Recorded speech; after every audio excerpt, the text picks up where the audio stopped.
வச்சாச்சு. இதுலேயே என்ன பண்ணுறோம், மிளகா வத்தலை போட்டுக்கிறோம். நம்ம மிளகா வத்தலை இதுலேயே போட்டாச்சு. மிளகா வத்தல் வந்து சும்மா லைட்டாக வறுத்தா போதும், ரொம்பலாம் வறுக்கணுன்ற அவசியம் கிடையாது. பாருங்க, நல்லா காரமான வத்தல். காரமான, ரொம்ப காரமானன்னு சொல்ல முடியாது. ஓகே ஓகே, சரிங்களா? அவ்வளோதான். இப்போ கேஸ் ஆஃப் பண்ணிடுறேன். அதுக்கடுத்து என்ன பண்ணுறீங்க, கொஞ்சம் போல் வந்து இதை கொஞ்சம் எண்ணெய் போட்டிருக்கேன். நான் கொஞ்சம் எண்ணெய் போட்டிருக்கேன். இதில் என்ன பண்ணுறீங்க, உடனே பூண்டு அறுத்து போட்டுக்கிறீங்க, சரிங்களா? பூண்டு வந்து ஆக்சுவலி நான் உரித்து வச்சுருந்த பூண்டு தான். இதே போலயே வந்து உளுந்த மாதிரி எப்படி கொஞ்சம் வந்து ஃப்ரை ஆன பிறகு போட்டோமோ இதை வத்தலை, அதுபோல் இது கொஞ்சம் ஃப்ரை ஆகிடுச்சு. இப்போ வந்து ஒரு ஆனியன் எடுத்து வச்சுக்கோங்க. ஆனியன் வந்து சொன்னால் நான் என்னன்னு தெரியல, ஆனால் வந்து வீடியோவில் வந்து கவர் ஆகிடுச்சுன்னு நினைக்கிறேன். ஒரு ஆனியன் எடுத்து வச்சுக்கோங்க. ஆனியன் நல்லா ஃப்ரை ஆகட்டும். அப்புறமா நீங்கள் வந்து சட்னி துவையலுக்கு வந்து வேண்டுற அளவு வந்து உங்களுக்கு உப்பு வந்து போட்டுக்கோங்க. ஏன்னா நான் லாஸ்ட்டாக தான் போடுவேன், அதனால் லாஸ்ட்டாக வீடியோவில் காமிச்சிடுறேன்.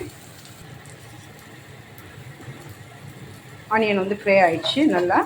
ஸோ உங்களுக்கு வந்து சட்னிக்குன்னா வந்து நீங்கள் வந்து கொஞ்சம் லைட்டாக ஃப்ரை 50% பண்ணால் கூட போதும். ஆனால் அது துவையல்னு சொல்லி வந்தீங்கன்னா கொஞ்சம் ஆனியன் வந்து, ஏன்னா இதில் வந்து தண்ணியை சேர்க்க மாட்டோம் இல்லைங்களா, அதனால் கொஞ்சம் வந்து நல்லா வந்து ஃப்ரை ஆகணும். போதும், இந்த அளவுக்கு போதும்.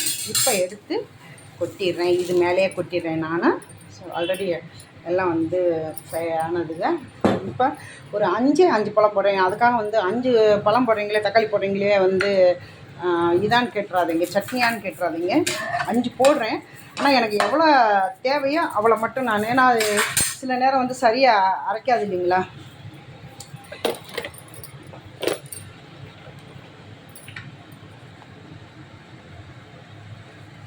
சரியாக அரைக்காது. ஓகே, அதனால் இப்போ எனக்கு கொஞ்சம் போல் வந்து ஆயில் போடணும். ஏன்னா வந்து ரொம்ப ஆயில் போடல, இதோ கொஞ்சம் போல் ஆயில் போட்டிருக்கேன், ரொம்ப ஆயில் போடலை.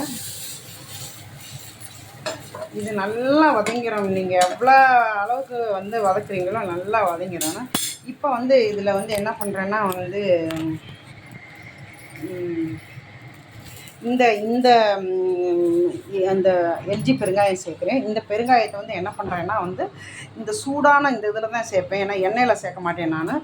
இந்த சூடான இதில் உங்களுக்கு எவ்வளோ வேணுமோ, இப்போ நான் இந்த பார்த்தீங்களா, இந்த சூடான இதில் தான் சேர்க்குறேன். இங்கே பாருங்கள், இந்த அளவுக்கு சேர்த்துருக்கேன். நீங்கள் என்ன பண்ணுறீங்க, சேர்த்துட்டு இதை அப்படியே வந்து அப்படியே உள்ளே அமுக்கி வச்சிட்டிங்கன்னு வச்சுக்கோங்க, கரெக்டாக ஆகிடும், சூப்பராக இருக்கும்.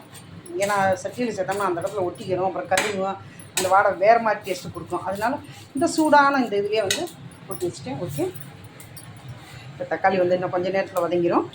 இப்போ நாம் ஃப்ரை பண்ண இந்த கருவேப்பிலை துவையலுக்கு வேண்டிய எல்லா இன்க்ரீடியன்ஸையும் ஃப்ரை பண்ணிவிட்டு ஜாரில் போட்டுட்டேன். இப்போ வந்து டொமேட்டோ பாருங்கள், நல்லா எண்ணெய் இல்லாமல் நல்லா இதாகிடுச்சு. அதையும் திக்கி உள்ளே போட்டுக்கிறேன். 5 போடலாம்னு நினைக்கிறேன். ஓகே, நல்லா தான் இருக்கும். எப்போயுமே தக்காளி போட்டோம்னா அது ரொம்ப டேஸ்ட்டாக இருக்கும். ஸோ சால்ட்டு நீங்கள் பார்த்து போட்டுக்கோங்க.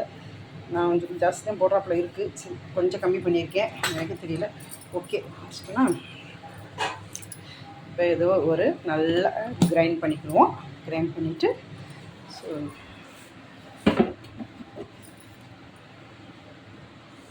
ஓகே கிரைண்ட் பண்ணிக்கிறேன்.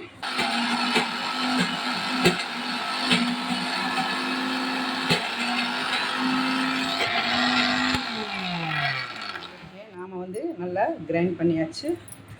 இப்போ சூப்பராக வந்து நம்மளுக்கு துவையல் கிடச்சிருச்சு. இங்கே பாருங்கள், ஏன்னா ரொம்ப பச்சையாக சாப்பிட்டாலும் அது வந்து அவ்வளோ நல்லா இருக்காது. நீங்கள் வந்து ஆக்சுவலி கருவேப்பிலைக்கு ஒரு ஸ்பெஷல் இருக்குங்க, அதை காய வச்சு சாப்பிட்டா கூட வந்து இது வெயில்லையோ இல்லை நிழல்லையோ காய வச்சு சாப்பிட்டா கூட அதனோட சத்து வந்து எப்பயுமே போகிறது கிடையாது. கருவேப்பிலை, மருதாணி இதுகளுக்கெலாம் வந்து ஸ்பெஷல் இதுன்னு சொல்லலாம். மருதாணி அப்படி தான் நம்ம காய வச்சு வந்து பவுடராக ஆக்கி ஒரு வருஷம் கழித்து கையில் வச்சா கூட அதனுடைய கலர் வந்து அவ்வளோ அழகாக கையில் பிடிக்கும். அதே போல் தான் கருவேப்பிலையை நீங்கள் பவுட்ரு பண்ணி ஒரு வருஷம் கழித்து நீங்கள் இட்லி பொடியோடு வச்சு சாப்பிட்டாலும் அதனுடைய எஃபெக்ட் அழியாது. ஸோ இதான் அருமையான கருவேப்பிலை துவையல் ரெடி. என்னுடைய சேனலை வந்து சப்ஸ்கிரைப் பண்ணுங்கள், லைக் பண்ணுங்கள், ஷேர் பண்ணுங்கள். தேங்க்யூ.